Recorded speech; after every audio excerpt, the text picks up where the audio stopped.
This military report is brought to you by Coleman University. It was a diary meant for her eyes only, but it took nearly 70 years for her to see it. Laura Mae Davis and Thomas Jones had been high school sweethearts in Indiana when Jones shipped out to San Diego for training. But as 10 News reporter Bob Lawrence explains, it took nearly 70 years for her to read what he wrote in that diary.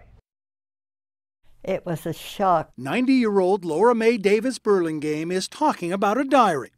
He was a basketball player and I was a cheerleader. A diary she gave to her high school sweetheart, Thomas Jones, nicknamed Cotton because of his blonde hair, as he left for war. On a trip to a New Orleans museum, that diary was in a display case and open to the page which read, "If this is lost, please return it to Miss Laura Mae Davis." It was a shock when I got up to the display and the first thing I see is this diary. The diary even had her picture in it, but it never made it back to her. 3 days into the invasion of the Japanese-held island of Peleliu, Thomas Cotton Jones was killed. My mother called and said they'd just received a telegram.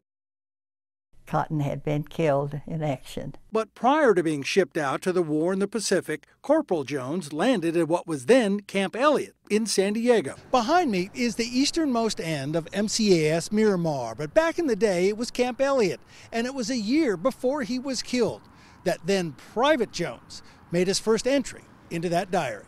Laura Mae moved on after Cotton's death. She married and had a family, but finding this diary all these years later, it was just nice to find out that he did care about me, and I'm so sorry that it happened the way it did. Bob Lawrence, 10 News. Such a sweet story. Wow, the pages of the diary were much too fragile for her to have, but she does have copies of everything that was written.